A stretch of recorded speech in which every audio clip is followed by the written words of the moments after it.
Hello everyone, welcome back to summer classes. इस video में हम बात करेंगे आपकी DSSB वैकेंसी एलिजिबिलिटी 2022-23 की जो भी वैकेंसी आई हैं हाल ही में, TGTs और लाइब्रेरियन एंटिटी PET की जो भी वैकेंसीज हैं, इनका एलिजिबिलिटी क्राइटेरिया क्या है, यानी कि कौन सी ऐसी क्वालिफिकेशंस हैं जो आपके पास हैं और उसके बाद आप इन जो है वैकेंसीज को फिल कर सकते हैं। एक एक पोस्ट के जो क्वालिफिकेशन है उसके बारे में हम डिटेल में यहाँ पे बात करेंगे। और इसके अलावा डिपार्टमेंट द्वारा सिलेक्शन प्रोसेस के अंदर एक बहुत ही बड़ा बदलाव किया गया है। इस बार बिग चेंज यहाँ पे हमें देखने को मिला है। क्या है वो बदलाव, ये भी हम आगे इस वीडियो में आपको बताएंगे। और जो भी आपकी क्वेरीज हैं, जो भी आपके सवाल हैं, चाहे आपकी एज लिमिट हो, चाहे आपके एग्जाम क्राइटेरिया हो, या फिर सिलेक्शन प्रोसेस हो, आपका जो भी कैटेगरी वाइज जो आप कहते हैं मैम सर्टिफिकेट सिलेक्शन और क्वालिफाइंग जो है वो कब क्या होना चाहिए कब नहीं, आपके हर एक सवाल का जवाब आपको इस वीडियो में मिलेगा। ठीक है, तो कंप्लीट डिटेल्ड वीडियो है, ये थोड़ा लंबा हो सकता है। आप वीडियो को पूरा देखिए, चीज़ों को समझिए, अधूरा ज्ञान लेकर यहाँ से ना जाएं प्लीज़। ठीक है, तो कंप्लीट वीडियो को देखिएगा। चलिए बिना किसी देरी के हम अपना स्टार्ट करते हैं वीडियो। तो सबसे पहले बात कर लेते हैं हम आपकी एलिजिबिलिटी क्राइटेरिया हैं जो डिफरेंट पोस्ट के लिए वो क्या क्या हैं। तो यहाँ पे है आपका नर्सरी टीचर के लिए। नर्सरी टीचर के लिए आपकी 4 वैकेंसीज हैं। और क्या क्वालिफिकेशन चाहिए आपको, डिप्लोमा और certificate in nursery teacher education programme, और जो कि आपका 2 साल का होना चाहिए, 2 साल से कम का नहीं होना चाहिए। वो आपका डिप्लोमा हो सकता है, BEd भी हो सकता है, कुछ भी हो सकता है। ठीक है, 2 साल का basically nursery teacher training course आपको यहाँ पे जो है वो आपको चाहिए। और बहुत सारे बच्चों ने पूछा था मैम PRT वाले अप्लाई कर सकते हैं, तो जी नहीं, PRT वाले नर्सरी टीचर के लिए अप्लाई नहीं कर सकते। तो 2 साल का आपका कोर्स होना चाहिए और आपकी must have passed Hindi at secondary level. Secondary level तक जो है आपकी हिंदी पास होनी चाहिए। और आपकी सीनियर सेकेंडरी स्कूल में और जो है आपके वो 45% मार्क्स जो है वो होने चाहिए। तो सिंपल जो है वो क्राइटेरिया यहाँ पर है। और जो CTET है आपका, वो यहाँ पर कोई क्वालिफाई नहीं मांगा जाता एंटिटी के लिए। नेक्स्ट है आपका डोमेस्टिक साइंस, यानी कि TGT डोमेस्टिक साइंस, जिसका पोस्ट कोड है आपका 40/42। ठीक है, और वैकेंसीज हैं आपकी यहाँ पर 201, काफ़ी ठीक ठाक वैकेंसीज हैं। क्या है इसकी एसेंशियल क्वालिफिकेशन देखते हैं यहाँ पर। Bachelors degree in domestic science, home science from a recognised university, यानी कि इनमें से आपकी किसी में भी जो है आपकी डिग्री है, आपने ग्रेजुएशन किया हुआ है, तो जो आप हैं वो एलिजिबल हैं। इसके अलावा और आपका साथ में क्या चाहिए, आपको BEd चाहिए। जो भी आपका टीचिंग सब्जेक्ट होता है ना BEd, उसके अंदर आपका इन दोनों में से कोई भी एक सब्जेक्ट होना ज़रूरी है। और इसके अलावा आपकी जो सेकेंडरी लेवल था क्या, वो हिंदी पास होनी चाहिए। ये लगभग आपको सभी में देखने को मिलेगी, जो भी आपके टीचिंग सब्जेक्ट होंगे उनमें। ठीक है, बाकी आपकी एज लिमिट क्या है, बाकी की जितने भी क्राइटेरिया है वो एंड में आपको मैं इकट्ठा बता दूंगी। अभी आप सिर्फ यहाँ पे जो है वो एजुकेशनल वाले क्वालिफिकेशन जो है उसको समझेंगे। नेक्स्ट है जो आपका, वो है आपका लाइब्रेरियन का। लाइब्रेरियन के भी यहाँ पर आपकी 100 पोस्ट हैं, देख सकते हैं आप। और आपका पोस्ट कोड है 37/22, यानी कि 37/22 जो है वो आपका पोस्ट कोड है। क्या है इसके एसेंशियल क्वालिफिकेशन, जो है आपकी डिग्री होनी चाहिए या इसके बराबर का होना चाहिए कोई कोर्स। ठीक है, बैचलर डिग्री और equivalent diploma in library science और अ रिकॉग्नाइज्ड यूनिवर्सिटी। ठीक है, तो या तो आपके पास ये होना चाहिए, जो आपने डिग्री होनी चाहिए इसकी, या फिर जो है आपकी ग्रेजुएशन होनी चाहिए लाइब्रेरी के अंदर। ठीक है, या फिर इसके बराबर कोई कोर्स होना चाहिए, तो जो है आप उसके लिए एलिजिबल हो पाएंगे। और इसके अलावा जो है आपके पास 2 साल का एक्सपीरियंस होना चाहिए कंप्यूटराइजेशन ऑफ अ लाइब्रेरी का। या फिर अगर आपके पास ये नहीं है, ये वाला क्वालिफिकेशन नहीं है, तो फिर आपके पास 1 साल का कंप्यूटर एप्लीकेशन का जो भी है वो आपका कोर्स होना चाहिए किसी रिकॉग्नाइज आपका इंस्टीट्यूट वगैरह से। देखिए बच्चे थोड़े कंफ्यूज होते हैं कि मैम यहाँ पे 3 चीज़ें लिखी हैं, तो क्या तीनों चाहिए, तो या फिर जो 2 लिखी होती हैं वो चाहिए होती हैं। तो यहाँ पे देखिए ये आपको सारी एसेंशियल लिखा है ना यहाँ पे, तो ये वाली आपको सारी चाहिए। और जो तीसरा है, इन दोनों में से वो आपको एक चाहिए। तो ये चीज़ें भी समझनी है आपने। ठीक है, तो इसमें भी काफ़ी कन्फ्यूजन रहती है। तो ये आपकी लाइब्रेरियन का है आपका। अगला है आपका कंप्यूटर साइंस। तो कंप्यूटर साइंस के अंदर आपकी क्या क्या क्वालिफिकेशन है देख लेते हैं एक बार। Bachelor degree in computer application, यानी कि BCA अगर आपने किया हुआ है तो जो है वो आप इसके लिए एलिजिबल हैं। इसके अलावा ग्रेजुएशन इन कंप्यूटर साइंस अगर आपने किया हुआ है तो भी आप एलिजिबल हैं। बाकायदा आपके पास जो है वो 3 साल आपका कंप्यूटर साइंस जो है वो कोर्स होना चाहिए, यानी कि कंप्यूटर जो आपका सब्जेक्ट है वो 3 साल होना चाहिए। ठीक है जी। अगला है आपका BE/BTech आपने अगर किया हुआ है कंप्यूटर साइंस इंफॉर्मेशन टेक्नोलॉजी में तो भी जो है वो आप क्या हैं, एलिजिबल हैं।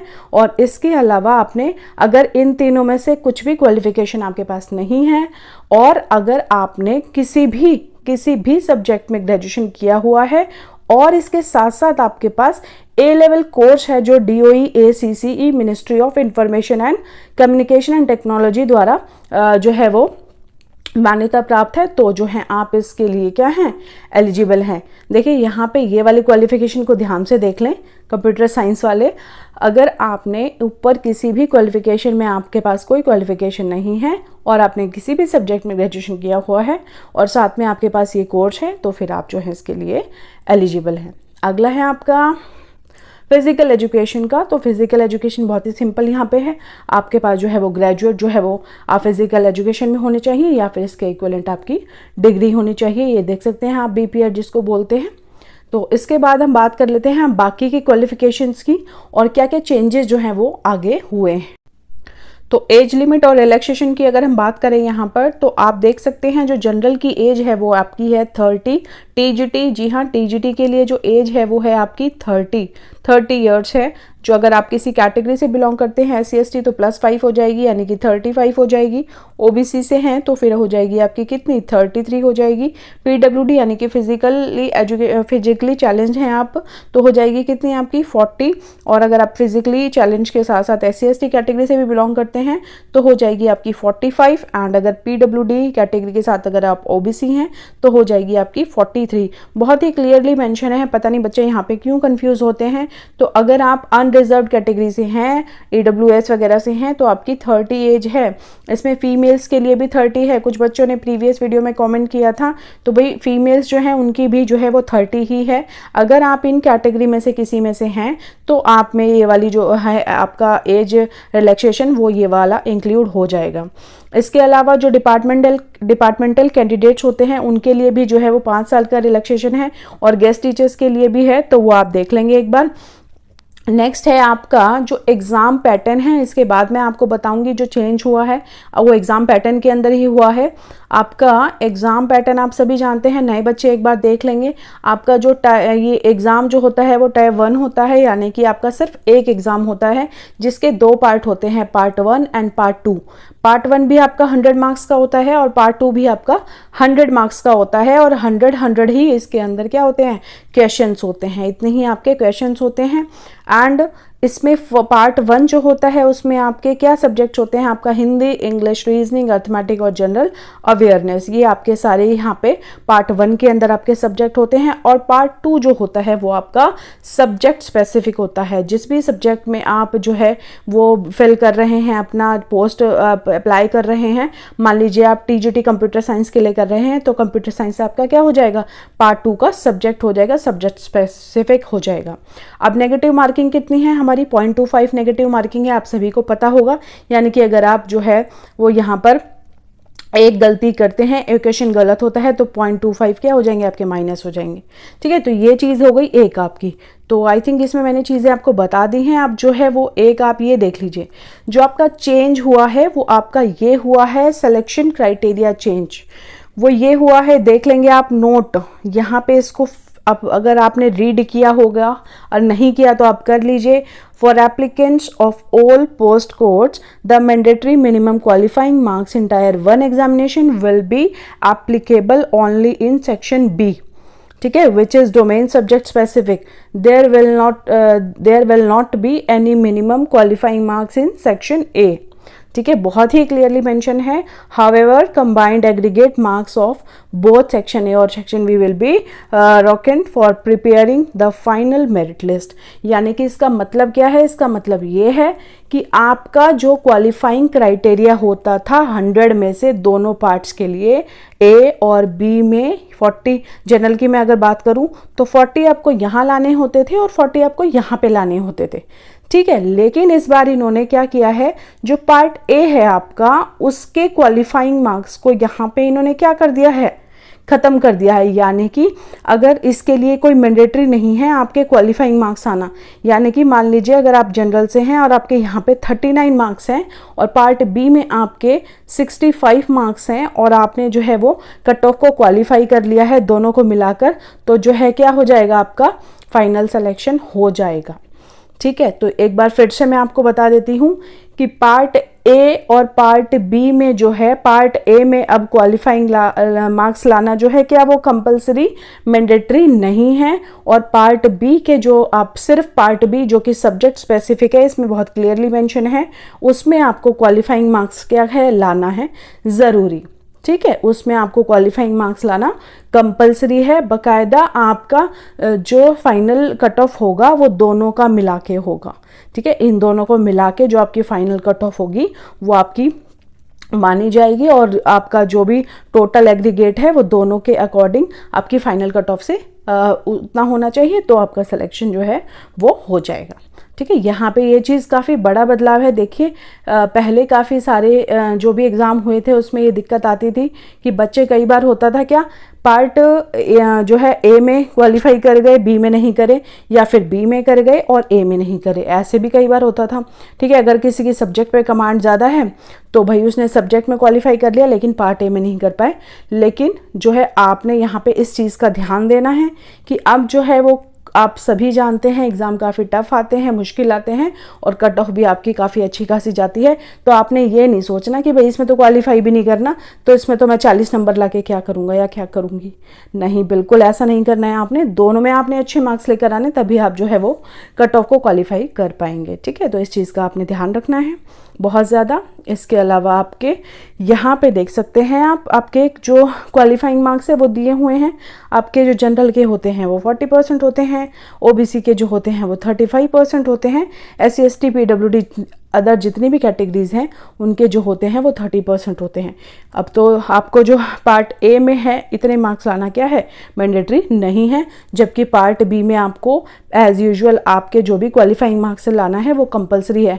अच्छा भाई, अगर आप ए में क्वालिफाई कर गए, ए में आपके मार्क्स आ गए 60 और बी में आपके मार्क्स आए हैं 39, ठीक है, अगर आप जनरल कैंडिडेट है तो क्या आपका सिलेक्शन होगा?